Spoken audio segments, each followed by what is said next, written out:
Hey everybody, welcome back to the channel. On this episode, we start our 2025 SEMA build. It's outside in the driveway right now. Let's go take a look. All right, so today we are starting to work on the 77 D100. This is Dodge in the 70s coming up with some cool designs and custom trim levels so that they could sell a lot of their pickup trucks. And this was no exception. The Little Red Express, the Midnight Express, the Warlock, those are all just some of the crazy things that Dodge was doing. And a lot of that kind of holds true today. You know, you got the Scat Packs, the 392s, the last calls, all of that good stuff. This is not new. You got to know about history, automotive history at that. So I'm really excited to start working on this. It's got the 318 underneath the hood, and somebody's messing around with it before. The exhaust is loose, the carbs are gone, the spark plugs are missing. But all in all, it's a really good option truck. You know, it comes with AC and all of that, something that was not standard fare for 70s models. But I need to roll this thing closer to the garage. Let's swap wheels and take a closer look at the brakes. I really like these wheels, but they don't fit the aesthetic of what I'm going for. Maybe later I'll get them refinished and put them back on. Since the truck didn't roll easy, I wanted to take a look at the brakes and make sure that they weren't binding. As crusty as this looks, I don't see any major issues here. So let's put everything back together and swap over to some Steelies. These were the original wheels that were on the Charger before the Ute conversion.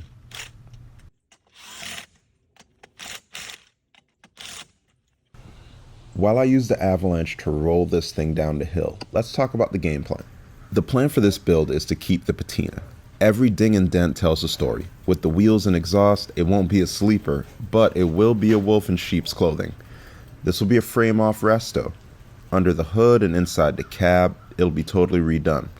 I'll satin clear the whole exterior to lock in that weathered look.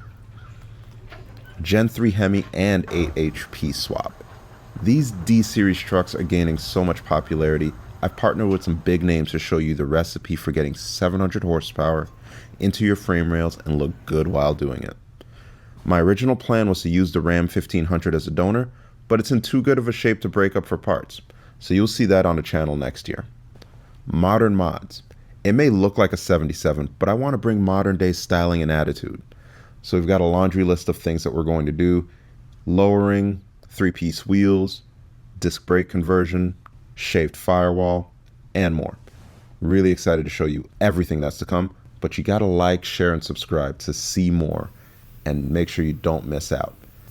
I'm gonna be building this thing really quickly. SEMA is right around the corner, and I really want you all to see the progression of this truck as it's being unveiled. You all are accustomed to how I build things.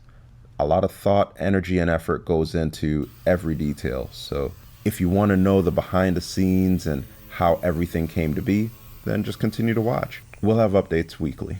So here's what we have going on. We have this rusty truck bed, and the tailgate hasn't been moved in so long, the rust has fused everything together at the hinges. So I'm going to remove the hinges, see if they're salvageable. If not, I know LMC has some replacement ones that can just pop on. Ideally, I wanted to keep the look of the patina as much as possible, especially around here. So hopefully I can save it. If not, we'll end up making the hinges look like they belonged on this truck in the first place.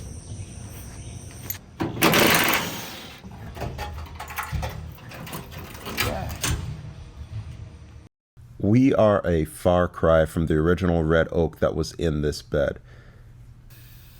I don't even see any signs of the metal slats that were here either. Maybe they never existed.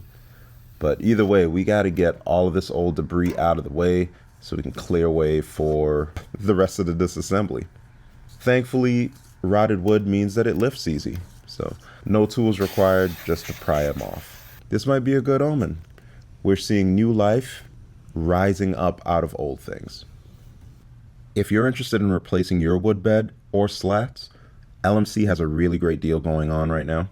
I'll leave a link in the description below.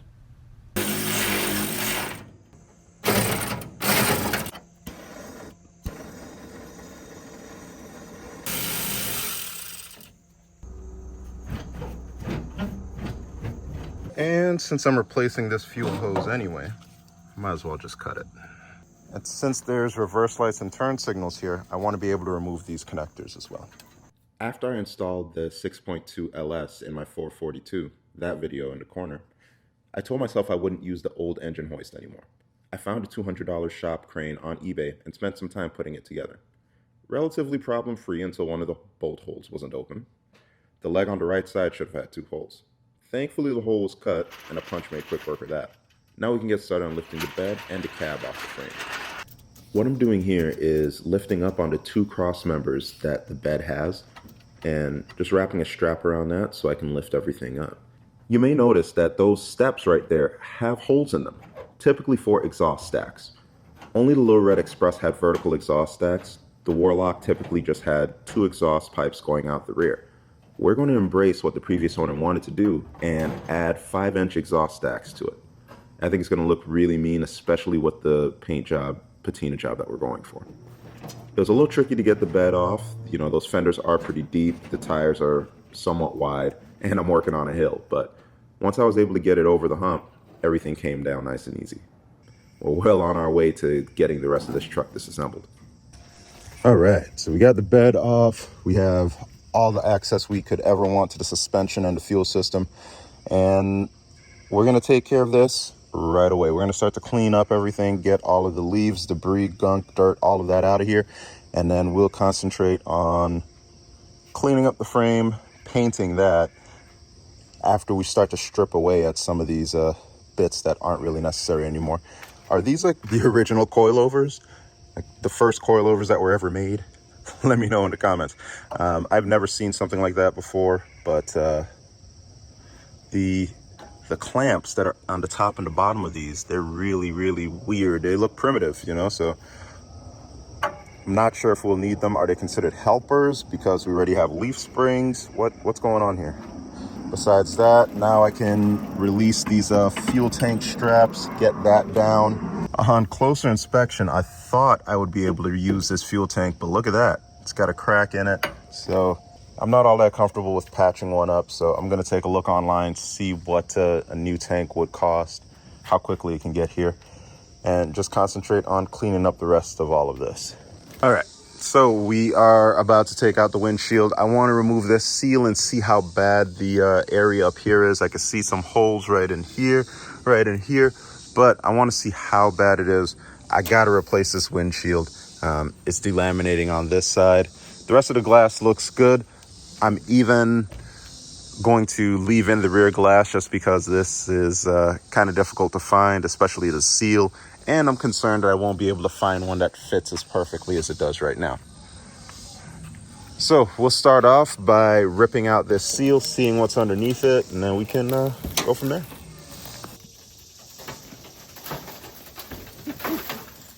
Oh, man. Remember when I said earlier that these trucks are gaining popularity? The aftermarket hasn't quite caught up to this yet. So there are some gaps in replacement panel availability. Some of the ancillary bits just aren't there yet. Thankfully, this truck shares a lot of stuff with the Ram Chargers and the W Series trucks and all of that. It already has been improving with LMC's new line of products. I'm excited to show you those in an upcoming episode. Oh my God, that's heavy.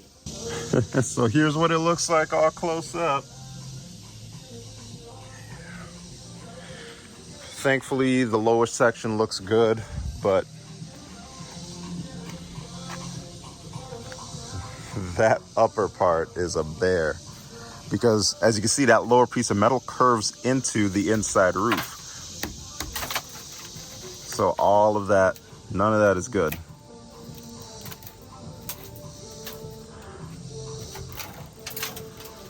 So just like that, we've added a few days to this timeline. And I don't think they make that metal. I don't think they make it, so I'd be surprised and happy if they do. But thankfully, it's not supposed to rain here for a few more days, so I have a little bit of time to think about what my next step is going to be with this. That's really not where the issues stop. You know, once you have one thing removed, you really expose other problems too, because while I knew about the crack that's on the glove box door, I didn't know about this. So this may be something that LMC makes. We'll take a look on the site and see. I am in love with this interior, but it's had better days. It has the original buddy seat, which is very rare on our D-Series trucks. The seat belts were in midnight blue in color. It wasn't exactly black. Those gold accents all over the dash and throughout the interior were really nice. And it just makes me want to restore this thing that much more. So we're going to start to tear apart the interior. That way we can get the crane in there and lift the cab up and over. All right, so now it's time to lift up the cab, and I've got this little contraption here that I'm going to use. It's a 4x4 with a couple pieces that will space out to the width of the 4x4, and then uprights that'll go up and zip into the 4x4 on each side. That way we have a lot of strength in this, and it could hinge a little bit just to make sure it can line up with the underside of the cab. I expect to maybe start right here, maybe just a smidge back, just because we still got the fenders, we still got a bunch of stuff on the front end that's gonna weigh down the front. So we're gonna start off like that. It's probably still gonna tilt toward the front, I know this, but we should be able to guide it back a little bit as we lift it up, and then we'll be able to get it out. So I'll finish up with what I got going on here, and then we'll start lifting. Got our upright, and then our spacer. Drive it through, and then we'll replicate the same thing on the other end. If I could do anything else over again, I would have made sure that these touch the underside of this this bar. That way, we would have even more contact area. But to just serve as a spacer, I suppose it'll be enough.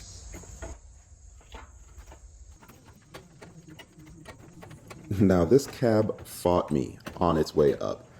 I thought I had everything disconnected, but it was binding up near the bumper section, so I lifted up on the other side, hoping to try to get that out of the way, but after removing a few more parts, it was just evident this wasn't going to work, and I would have to take off even more to get to the point where the cab is ready to come off.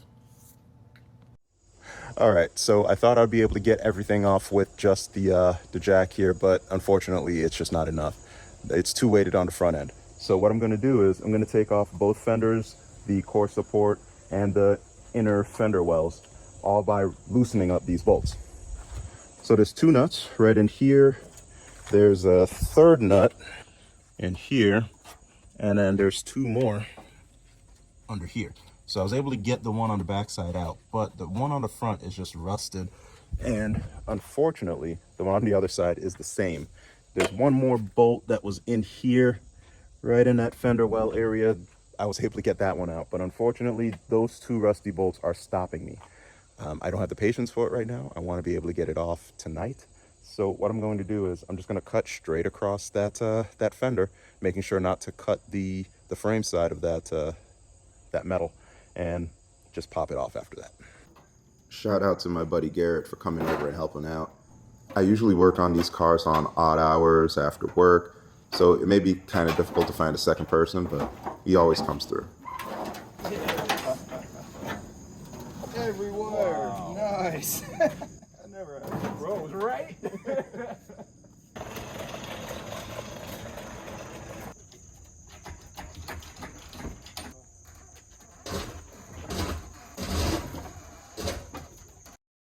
After some pushing and pulling, we were able to get it off, but I noticed that it was really hard to roll, and I found a reason why. All right, so it's the next day. Big shout out to Garrett. Really appreciate the help. And we've got the truck in pieces. Lots and lots of pieces, but it's no problem. This is exactly what we want. We got to get started on tearing it down even further, getting rid of this engine and transmission so we can make way for all the good things to come and build up on a solid surface. So we've got our engine mounts, one on each side, and then the transmission mount right there by the tail shaft housing. We're gonna let those loose and then pop it out. I've got it listed on Facebook Marketplace just to get it out of the way. Once we do that, we can start to break down the suspension, take out the gas tank, clear out the exhaust, all of that stuff, just to get to a point where we can start to clean up the frame. We need all of that stuff out of the way.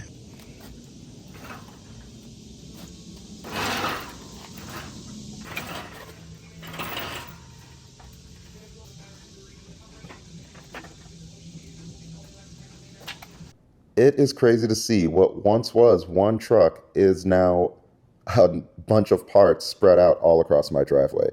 It's much needed so we can start to build up from here, but still, it looks like a playset.